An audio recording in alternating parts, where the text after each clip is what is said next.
Welcome to your community. This is your hometown. This is Walton Entertainment. This is where you can hear from the community and those making a difference. We explore topics, local festivals, arts and entertainment, and local news. For this program and much more, visit us online at yourlocalstream.com. That's yourlocalstream.com.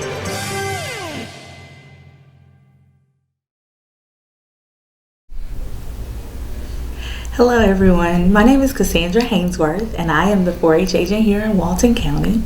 We are super excited to start a new 4-H year.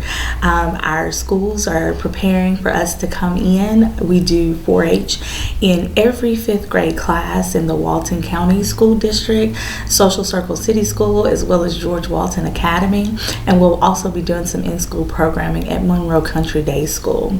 We do after-school programming at all of our middle schools, both in Walton County School District as well as Social Circle. And then we have some after-school programming and homeschool programming for those who are interested in being involved in our program. We just finished a very exciting summer. We were able to get back to a little bit of normalcy. So we did have a summer camp for our 4th, 5th, and 6th graders. They had an awesome time at Rock Eagle 4-H Center. And then we also had camp for our junior campers, which is our 7th and 8th graders. They also had camp this summer at Rock Eagle 4-H Center. So we were able to offer those opportunities to our students who were interested in attending camp this summer. Our BB team took a trip out to South Dakota for a national BB competition, and they placed 4th in the nation at that competition. So we're super proud of them and all their accomplishments that they have had over the years, and especially this year with our team being able to go out to South Dakota because they weren't able to go to the Daisy National in Arkansas as normal. So we're so happy that they were able to do that and have the accomplishment that they did with that competition. As always, we are getting ready to start our new program, and we would love to have your children involved. We have opportunities available for K through 12th grade. So if they're interested in being a part of our GOAT Club, if they want to do shooting sports, we have archery, air rifle, shotgun, BB that are all available for them to do. We also have some judging teams that are available for them to participate with, so they can do poultry judging, wildlife judging, consumer judging, horse judging, hippology, horse quiz bowl. All of those are opportunities that are available for your students. So if you have students that are wanting to get involved, please feel free to contact us at the 4-H office. Our telephone number is 770-267-1324, and we're located at 100 North Broad Street. So we'll look forward to hearing from you soon. Have a good day. Good morning. Thank you for watching. I'm Dina Huff, the Executive Director for the Partnership for Families, Children, and Youth. And today I'm here at the Bridge of Georgia with my Youth Development Director, Miss Tisha Finn. And I would like for Tisha to introduce our lovely guest this morning here at the Bridge. So Tish, I'll hand it over to you. Good morning. We are fortunate enough to have Tammy Burt with us here today, and she's the director here at the Bridge of Georgia, who's been operating here right on Blaine Street for almost 10 years. And we just wanted Tammy to tell us a few things that they have going on this year. Thank you. With us we have Patty Wilkins, our school administrator. It's been an exciting ride, it really has. But this year we're doing some things differently. We are having gardening that the kids are being involved in. Each class is going to have a raised bed. We're doing some recycling projects, and we have a mentoring program where some of the older kids are mentoring some of the younger kids.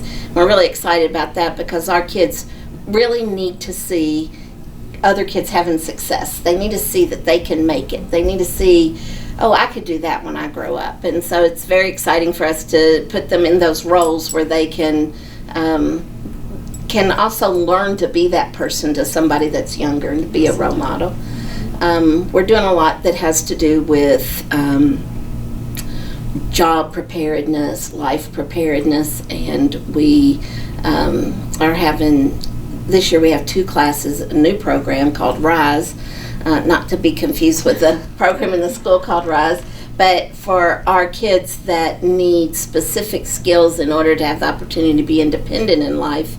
That just seemed like a good word. It's, tell them what it means. I don't remember. We keep forgetting. Reaching independence through special education. There you go. There you go. And so we are having these students learn skills off-site and filter into the whole school as much as possible, not be separated from the other kids. And so we're so excited because that's real life. That's what the world's like. When you go out, people are on all different levels. And so we don't just want these kids to learn to be independent. We want them to learn to bring somebody else along. And so that's all really exciting for us. So is that where you depend on the community? How do you get community buy-in for that program? The community has been so supportive. We've got a wonderful community. So we are partnering with Keep America Beautiful Recycling Center. We are partnering with some businesses that have let our students come in and demonstrate some job skills. We do what's called a person-centered planning meeting when each child turns 14. And we start looking at what do they want to do with their life, because we find they go much further if it's something they're interested in. And so we'll have these person-centered planning meetings, and then we will start trying to craft a program that prepares them for that in life. And so sometimes what they want is something that we're not sure they could attain, but we can find something very similar that they'll enjoy and want to be a part of. One young lady last year, she was interested in childcare, working in a child care center. So Faith Baptist Church let her come in 1 hour a week when they had toddlers and do lesson plans and teach the toddlers, and one of our staff went in there with her to give guidance, and one of our teachers helped her prepare and have materials. So then not only do they feel more ready when they go out and do that, but they kind of have a little portfolio to take that they've got some experience and shown, yes, I can do this. That's great. And I'm sorry, I interrupted. What were you going to ask? No, that's okay. I thought Patty could talk about how many kids we have and stuff. We are starting with 70 students, roughly, this year, and we are blessed with an incredible staff. Tammy and I always say when we're interviewing, it's a ministry. It's not a typical 9-to-5 teaching job, it's a ministry. And we get to minister to the babies, not just who walk in our building, but that entire family. And we have a lot of families that come to us that are needing love, that unconditional love that maybe someone else or society hasn't offered to them, and we get to offer hope. And that's been the funnest, most rewarding thing, is to see these parents come back and say, you were right. When we had the person-centered planning meeting, you told me my child could achieve this, and 2 years later, here we are. Last year, we had our first student graduate with a high school diploma. And that was exciting. When that young man came to us, there was a lot of question, would he be able to handle it? And Tammy and I often, we reminisce because the grandparent was so afraid that this child would come and fall right back into the same routine of not being successful and low self-esteem. And he graduated and just brought such a blessing to the whole building and to the students who also were able to see it's doable. I can achieve. And so that's the greatest reward we get, is that we get to offer hope. That's wonderful. So that's been a blessing. Yeah. Well, I know we were here many years ago from the beginning. It's been way too long. What are some of the needs that you have that maybe we could put out there that the community could help with? Or is that something that if someone wanted to, donate stuff or funds or anything like that, what's some of the thoughts that or suggestions you might share? Well, funds that are donated usually we'll put into a specific program so that person can feel good about, I helped with this project. Right. We also have our adult program now. Because when kids finish here, they often still need some support. Right. And so we're in the process of accreditation for that adult program. The school is accredited. And then the ABA clinic is separate also. So we have a lot going on here and a lot of ways that people can help. We'll also soon be looking for community sites where people are welcome to, where they would welcome our students in to practice their job skills. And then, of course, we use all the things other schools use, like copy paper and, pens and notebooks and, all those kind of things. But for our students, sometimes they need more than that. Sometimes we're providing a child with alternative seating, or we're providing a child with, we have one child coming in the fall that needs a nurse part of the day. And that's not something that a private school's able to provide for one individual. So, we're looking for funds for that to support that child having a nurse. So there's always needs. There's the need for our kids is so great, and the need in the community for kids like this to have a place, not just to go, but to succeed, is really, really great. One of my staff asked me the other day, because we've had so many kids come in at the last minute, and she said, "How many more do you want?" And I said, "I want all of them that need us. I want here." And I know Patty feels the same way, but it does make for a hectic start, and it does make for, we got to figure out how to fund different things, but it always happens. It always comes through. We do know that God's hand has been on this place, because so many ways things are provided that it's just shocking to us that it came through. We're far enough in, we shouldn't be shocked, but it's still exciting, to see all that happen. The advocacy group that Tish leads, the Youth Advocacy Board, they also have been instrumental in providing so much for the bridge. Last year they provided signage for COVID and, just so many things. Masks, and so it's really good for all of our community things to just be working hand in hand and providing that kind of support. Yeah, and I know the YB group have an event coming up. We do, and the bridge actually helped us out with that. They gave us one of our favorite things. Dina and I were playing with these conversation cards last week. I love They're fun, aren't they? Yes. So our event is Look Up, and it's everyone checks their phones in and has 3 hours of fun down at the courthouse on the square. It's going to be in 2 weeks, but you guys were so generous to donate us all these little packets with conversation starters to encourage people to put their phones away and talk like we are talking right now. I think every family needs to have Yes. Yes. I love those, and I will share that with Paul to share on the video. Right. That's wonderful. Yeah, and theirs come with for that. science. You're Like welcome. I always say they were created by behaviorists. You can tell. Yeah, you can totally tell.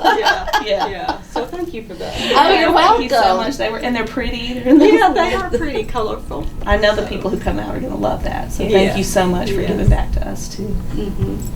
Anything else y'all would like to share? No, just thank you. Yes, thank you, and thank you to the community for all the support that they've constantly shown us. Absolutely. It's really, when we opened the bridge, people came and said, "Does it really need to be in such a small town? Do you really think maybe it should be in Atlanta?"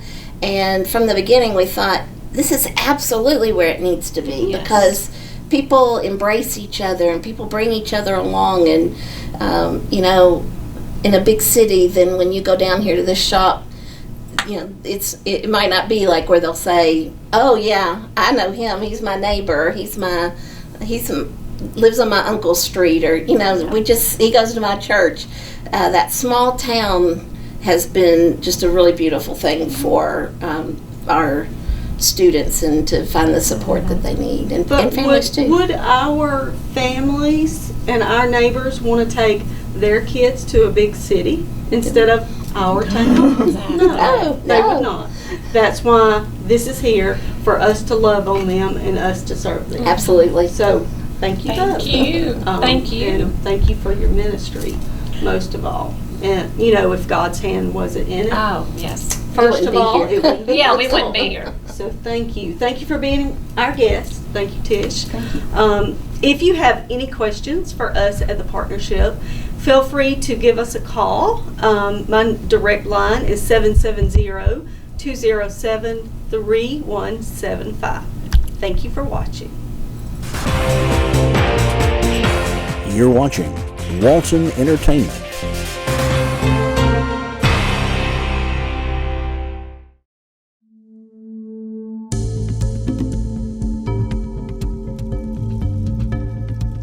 Welcome to Focus. This segment is an opportunity for us to focus on what matters with people, places, and things. I'm your photographer, Darrell Everidge. On this episode of Focus, I have the pleasure and honor of speaking with Barbara Barth, a writer and artist. Barbara's creative side creates whimsical portraits of ladies, gardens, flowers, cats, and dogs.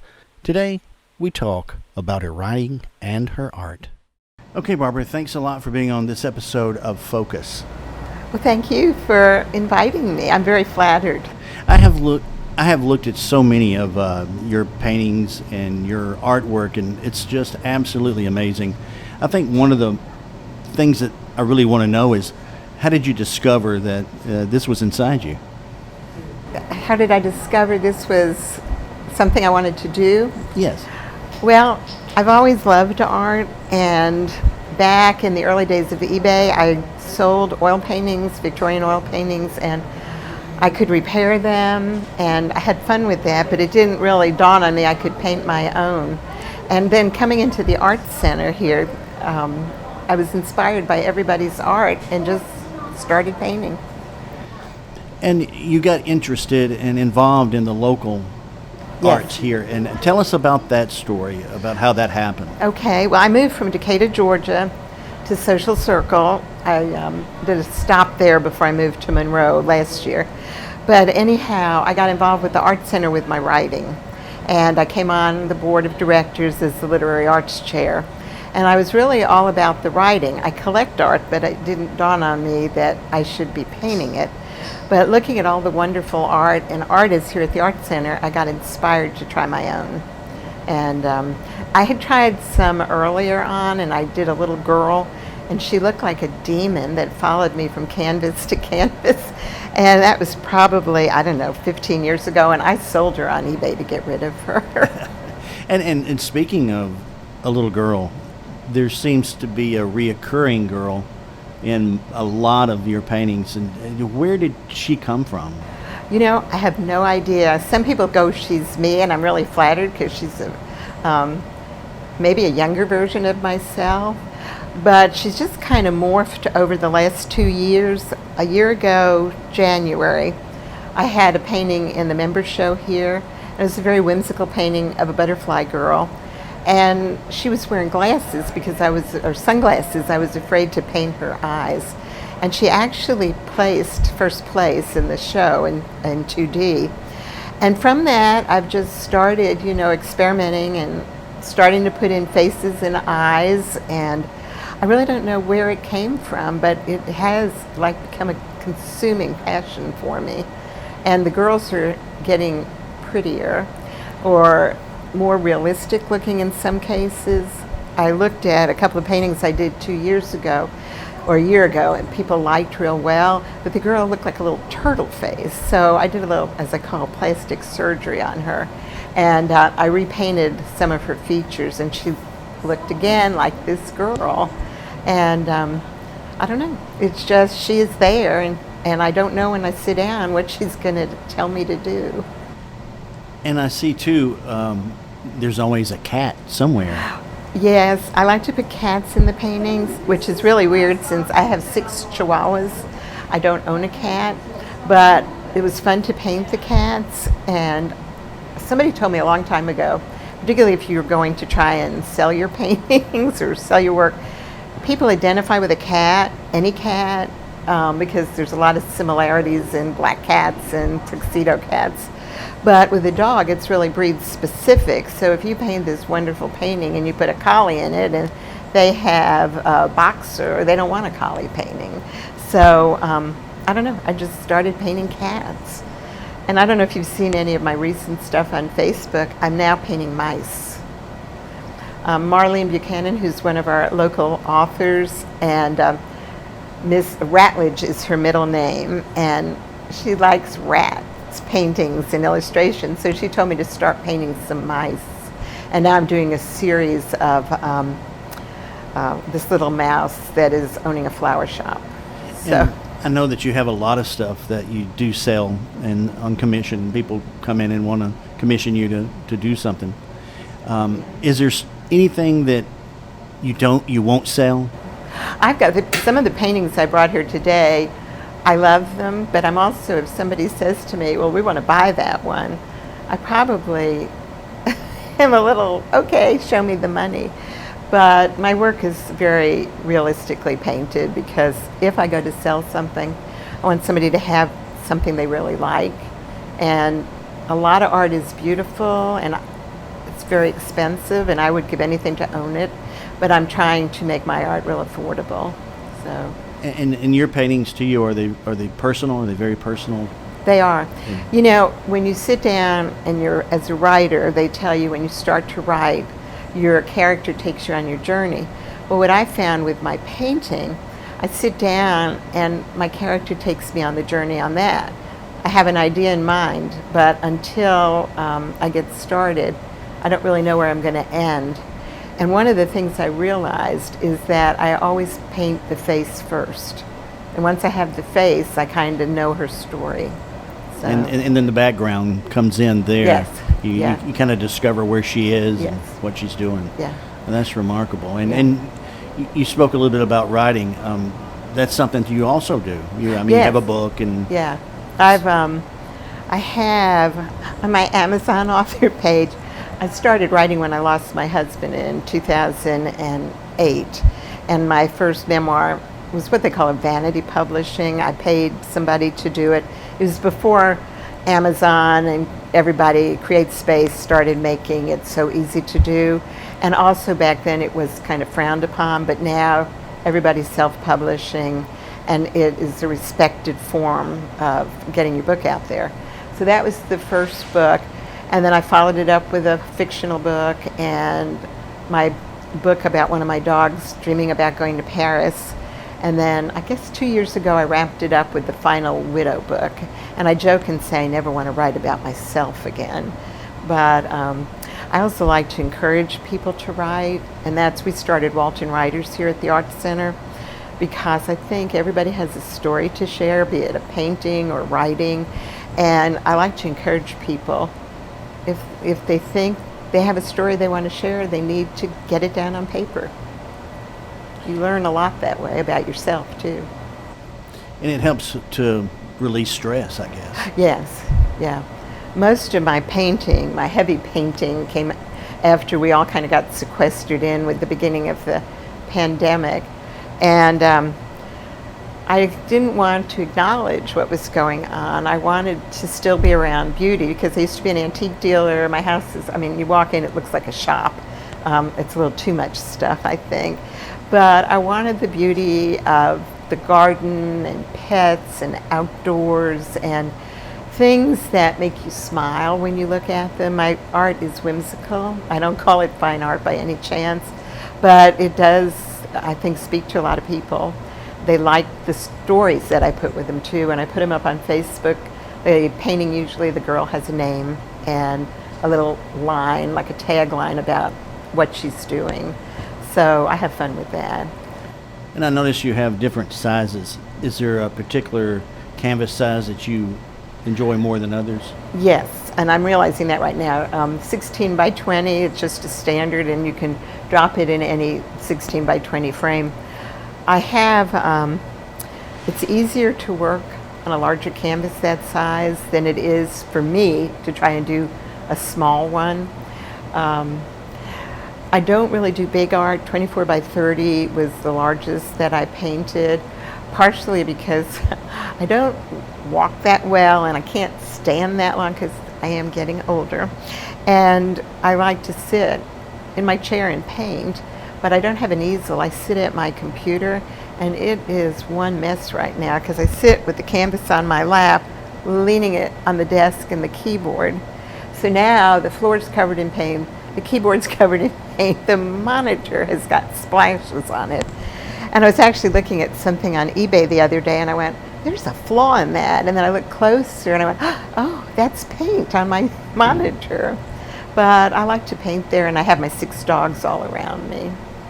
So, and one of the things I want to toss in here, because I love glitter, and because there are some fantasy paintings I'm doing. When I say fantasy, I don't mean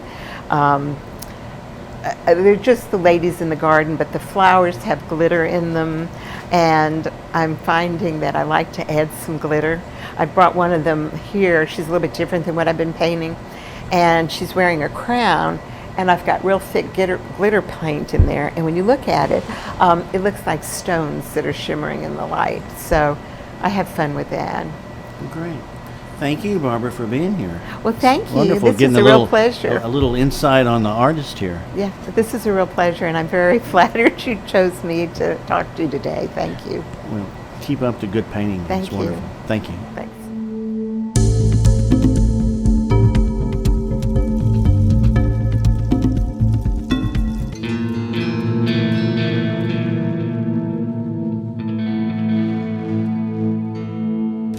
Monroe Country Day School's mission is to inspire every student to have a passion for academic and personal excellence through creative learning, independent thinking, and selfless service to others.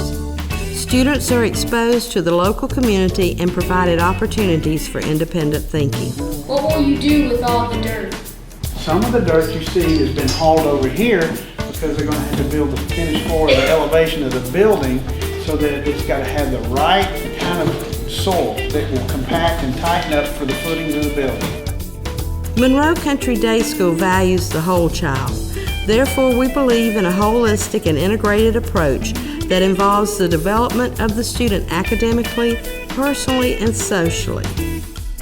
Monroe Country Day School believes that creative learning produces independent thinking and fosters a love of learning. Excellence is applied to all that we do. We strive to foster students that are pursuing strong academic and personal excellence. Project-based education is integrated into our curriculum. When we go back in the classroom, we need the combined weight of you guys because we've got to figure our bridge, our mass bridge weight ratio, okay? You got to figure out how much weight it was that finally broke your bridge, okay? We need a scale for that. And then on Monday, we're going to redesign. We figured out where some of our flaws are. We're going to spend another week redesigning, all right? Monroe Country Day School offers personalized education that begins with the personal knowledge of each student academically and each student's personal story. We believe that taking personal responsibilities for one's academic and personal choices produces strong, independent, capable, and confident citizens. Students are taught responsibility for self, peers, and community. Through service to one's peers and community, an equipped leader finds personal growth and fulfillment. We facilitate this leadership through providing experiences of service. Respect is the basis for good dialogue, independent thinking, and mutual enjoyment of life lived in community. Monroe Country Day School is designed for families who see the value of educating the whole child. Monroe Country Day School will reach its mission by maintaining small class sizes, offering project-based learning and a high-level curriculum, and by providing service opportunities in an aesthetically pleasing environment. Monroe Country Day School has positioned itself to produce a community of young people who are strong in mind and character and living as contributing members in their community.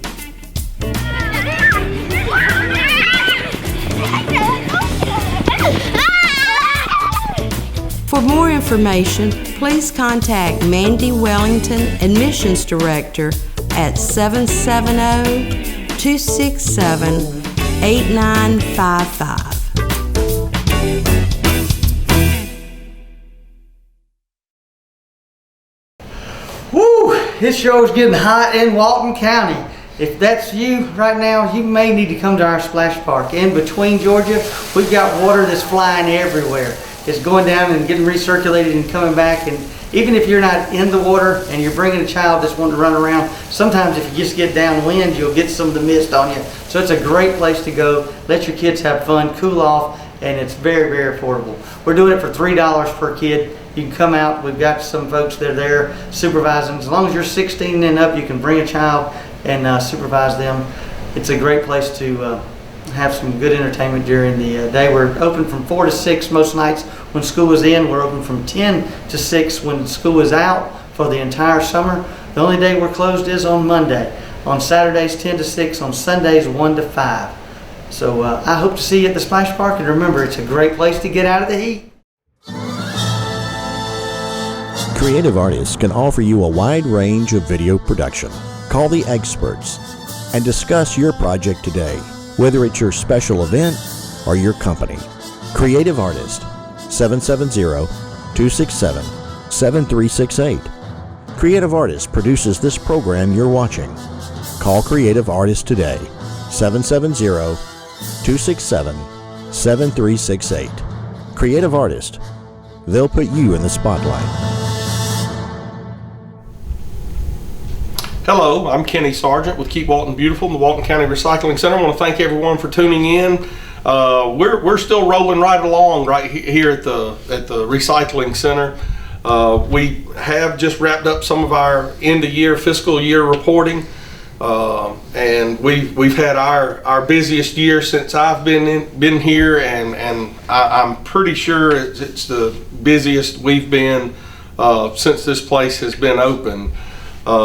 We sold about 1,100 tons of recyclables this year at the Recycling Center.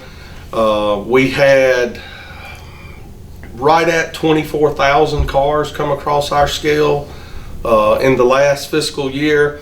And just in the last month, in July, we had 2,500 cars across our scale in July. So it kind of looks like we're even going to exceed that number in the upcoming year. So we're excited about that. It keeps us moving, it keeps us busy, but that is why we're here, and we love seeing it.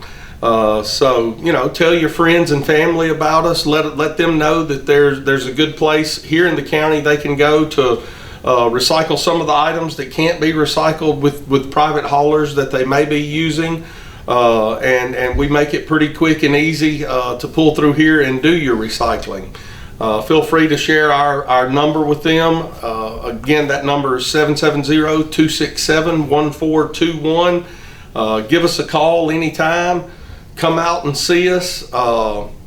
We'd be happy to help you get started recycling or find new things to recycle. Here at the center, we have been still turning away a lot of people that are still bringing in inert or yard debris or any inert waste. Again, things like grass clippings, limbs, leaves, shrubs, and all of that stuff, they need to go to an inert landfill. We have several here in the county we'd be happy to direct you to, but if you come out here with them, we cannot accept it, and we're going to have to turn you around. Also want to remind people that the larger loads of C&D waste, things, construction debris, need to go to a C&D landfill. We can't accept, especially the larger loads of that. If you come in with a couple of pieces of wood on your trailer or truck, we're not going to turn you around for that. We can take just a few little pieces. But some of your larger loads, we just cannot accept anymore. Where all of our waste goes, we'll no longer accept it, and they're turning our trucks around if we come over there with too much. So we really have no choice but to do that. It's not something we wanted to do, and we wish we did not have to do that, but that one's really not our call. So just keep that in mind. Again, we hate for people to come all the way out here, and you know, it's pretty irritating to drive all the way out here and then find out you can't get rid of the things you want to get rid of. So just trying to save you that trip. We have scheduled our Rivers Alive event for this year. It's going to be Saturday, October 9th. We've gotten a pretty good response from some of our past group leaders, and it looks like we're going to have pretty good participation in our Rivers Alive event. But we do still have room for more volunteers. We have some areas that we would like to get cleaned that we don't really have volunteers for yet. I do need to get those numbers in as quick as possible so we can get a t-shirt order in, so all the volunteers we give Rivers Alive t-shirts for volunteering and cleaning up. So if you're interested, give us a call. We can handle groups, whether it be a church group, a school group, a scout group, or any business group. We'd be happy to find you a place to clean, or if it's an individual, we can find a group for you to tag along with, or you know, we can work on that too. So I feel like you know, either of those kind of volunteers we can get would be helpful, and we want to make sure we're opening that up for everyone to get a chance to come out and help volunteer in a really great event. Again, our phone number here is 770-267-1421. We'd be happy to answer any questions about Rivers Alive, tell you a little more about what Rivers Alive is, and any other environmental questions you have, or questions on recycling, litter, any of those things. We did complete our litter index for the year, and last year our litter index score was 1.58 is how it scored, and that came down to a 1.55 this year, which would indicate the sections that we checked and that we tested were less littered this year than they were last year. We found those results to be a bit interesting, because we do think the number of calls we received about litter around the county has picked up significantly over the last year. So we're looking into some things, maybe changing up our map a little bit to try to make sure we're covering more area or different areas of the county, because we do think we're seeing more litter as a whole in the county. We're certainly getting more complaints, and that's something we want to work towards making better. I know nobody likes to see their community or their city or their county look trashy. We're going to do all we can in the schools to get in and start at a young age, encouraging kids to be responsible for their own trash and to not be throwing things out the window. Of course, a lot of our litter doesn't come from people just throwing their trash out the window. You know, a lot of it comes from unsecured loads. Again, I think I've mentioned this before. There are ordinances that all loads on the back of your truck should be secure. If you're driving a trailer, if you have a lot of items on the back of your truck, they are supposed to be covered to prevent any trash from blowing off the back of the truck or the trailer. And they're starting to find out that a lot of our litter we're seeing is coming from that. So remember to secure the loads on the back of your truck. Of course, don't be throwing items out your window. Leave it in the car till you get home, till you get to the store, and put it in a trash can or a recycling bin, wherever it belongs. But there really is no reason to be throwing anything out your window.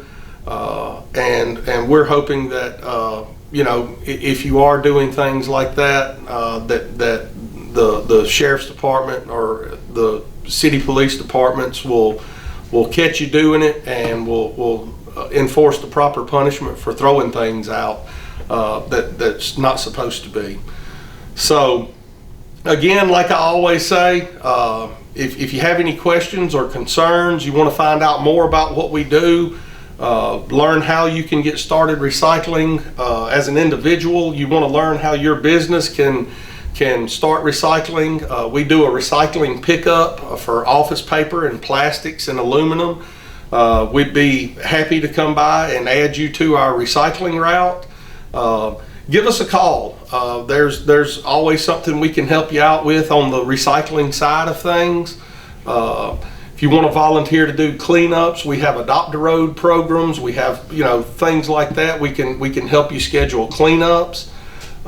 We can get you volunteering with us. We're always looking for volunteers. We have our meetings at noon the first Wednesday of every month. We would love to have any of you that are looking to volunteer that way. Come out to one of the meetings. A lot of times we'll have some lunch here, and you can get a better idea about what we do and some of the things we're trying to get done. So give us a call, come out and see us, and look forward to seeing you next time. Hi, I'm Jody Johnson. I'm here with the Recreation Report. Proud to say that somewhat summer, I know it's still summer weather, but as far as summer vacation for kids is coming to an end. School is starting back, and for that, all of our fall sports have started practicing. Our football teams are all getting acclimated to wearing their helmets. Not a lot of contact yet, but they're getting acclimated to the weather, doing some conditioning. Our baseball and softball teams have started practicing. Our soccer teams and our cross-country team all have, and our cheerleading teams have all started practicing for their fall events. And we'll kick that off. Our baseball and softball will start August 23rd. Soccer around that same time. Our football season will kick off the Jamboree around September 11th. So our football and cheerleading teams, and then our cross-country teams will have a few meets here and there on some Saturdays. We've got over 2,000 kids participating in all of our fall sports programs, so it's a real busy time here at with the athletics, with the recreation department. Our splash park continues to do well. We've had over 13,000 people come in and admitted to the splash park, including over 21 different birthday parties and special events, things like that. So the splash park has been a big hit. With school going back, we're going to change our hours. By the time this is on, we will on Tuesday through Friday, we'll be open from 4 to 6 p.m. And then on Saturdays we'll be open from 10 to 6, and on Sundays we'll be open from 1 to 6. And then from 6:30 to 8:30, we are available for any private rentals that you would like to do. So if you have a birthday party and you have some young kids that want to do it, it's a very affordable way of having the park to yourself. If you want to do it during the time that we're open, just call and make arrangements. And if you have over 12 people, then we'll reserve a pavilion for you during our time, so you have a special place to have your cake or pizza or whatever you want to have. So Splash Park's been a big hit. I think all have had a great time. The dog park is there. We're under construction with the pickleball courts. We're laying them out. Our bids came out a little too high, so we're going to try to do it in-house and contract that out. We're going to bring in our county paving crews, and they're going to pave it, and then we'll contract someone out to come out and put the pickleball lines and paint the court, and then we'll get a fence contractor out. So looking forward to that over the next couple months, and then we'll landscape the rest of the area, and we'll have a completed park. So a lot of good things going on. Our community center in South Walton Park is still, they're having trouble getting a few of the items they need. As everybody knows, the production lines are a little slowed right now, so they're having trouble getting some of the materials they need. It's not too big of a delay. Right now we're set to open the South Walton Community Center December 18th. So we're looking forward to a opening around basketball season, which would be fantastic since we don't have a gym in that area for our youth to play. So again, we welcome you to come to our community centers. It's always around 70, 72 degrees in our community centers, which is a whole lot better than the 95-degree heat outside. You need to keep active and walking and utilizing our healthcare provided equipment. And I do want to thank the Walton Healthcare Foundation, who provided the equipment in the other two community centers, and they've stepped up to the plate again and were able to give us a grant to provide the exercise equipment for South Walton. So thank you to all the board members there at the Walton County Healthcare Foundation. So I always want to end our little segment here with remember sportsmanship starts at home, and that still is a true statement. We're looking for volunteers for all of our programs, also looking for umpires, referees. It's a great part-time job. If you're interested, come by one of our departments and let us know. We'll get you in touch with the right person that can train you. So till next time, thank you very much. Hi, welcome to Monroe Walton Center for the Arts. Obviously, our new show is in, and it is fabulous. You really have to come see it.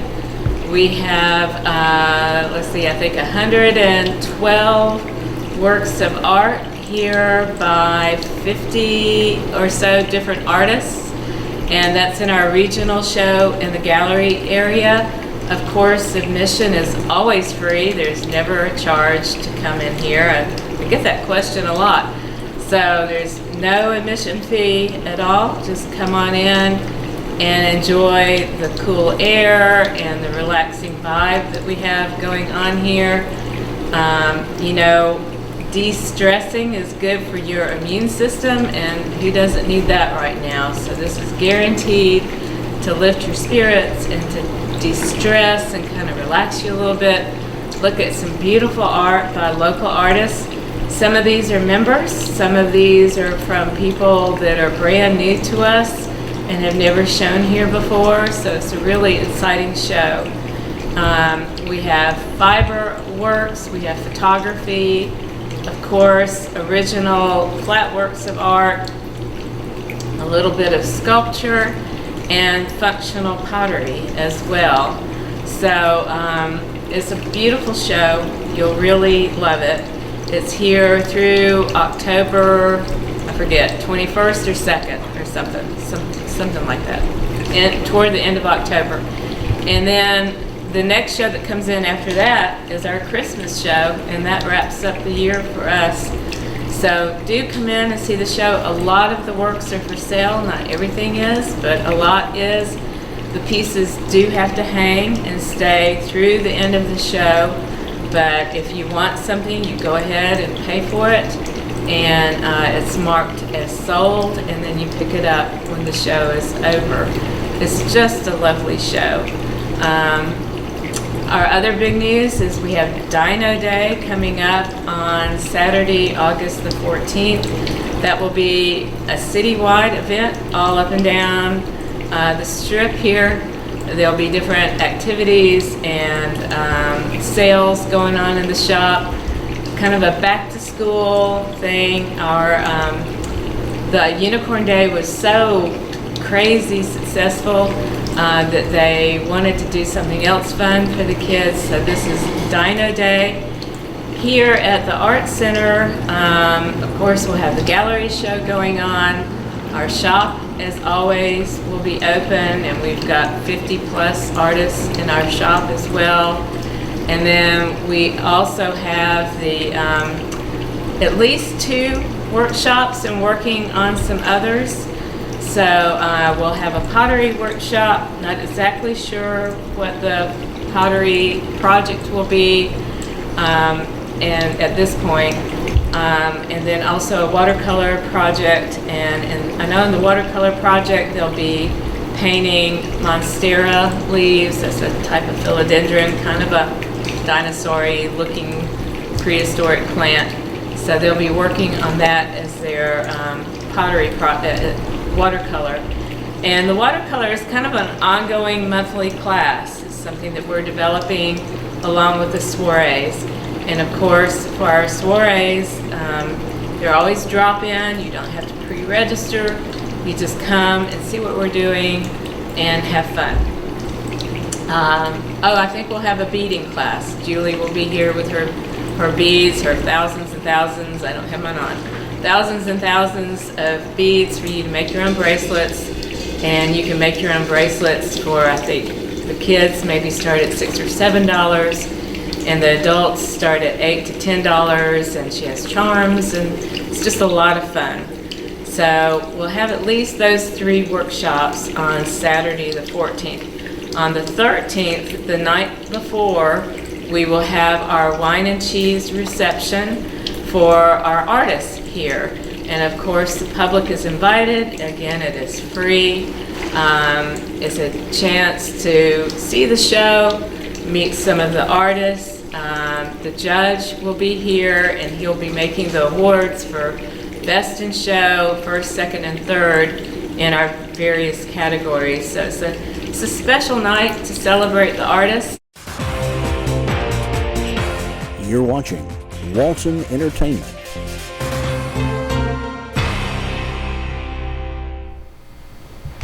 Hey everybody, my name is Zach Kaufman, and I am here at the wonderful Monroe Walton Center for the Arts. And I am the host and runner of a project called MWCA Rocks. This is a project where we offer guitar lessons, open mics, and tons of other stuff as far to a local musician bulletin board and shop. We host an open mic from 7 to 9 on the first Saturdays of every month.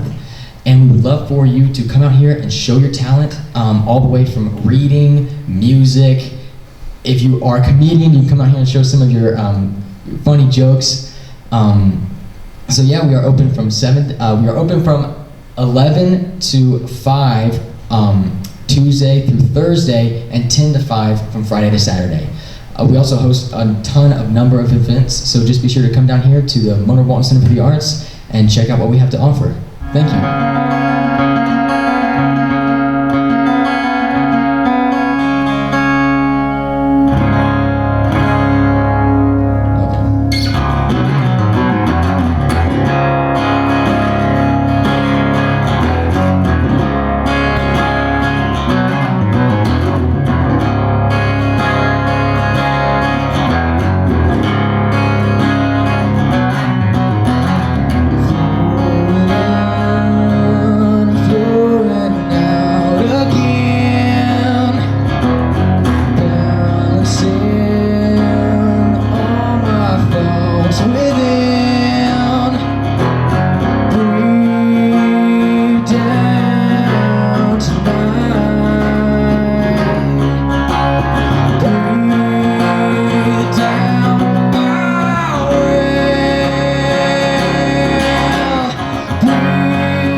Growing up in the South, I knew the value of that summer garden. A lot of us have busy lives now and can't have a garden. So if you don't want to eat out of a can, you either go pick it yourself at a farm, or you can take a short drive to the Crow's Nest. Well, the Crow's Nest started on a whim. We decided that this end of town needed a little produce, and there are several farmers out here that we buy local from, and we just decided to come closer to them. And Kim Crow, who owns the Crow's store next door, was gracious enough to rent this for us, and we got started 4 years ago.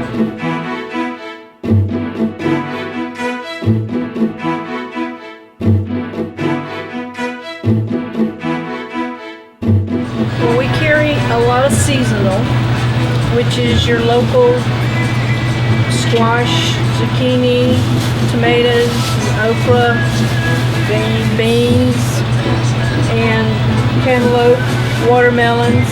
Anything that we can find that's local, we'll get. What really took me back was the smell. When you walk in this place, it is delicious to your nose. All of the fruits and the vegetables mixed together, it is amazing. Then when you walk through here, you see all this fresh produce, the fresh vegetables and the fresh fruit. It is amazing. I loaded up with some sweet corn and it was delicious.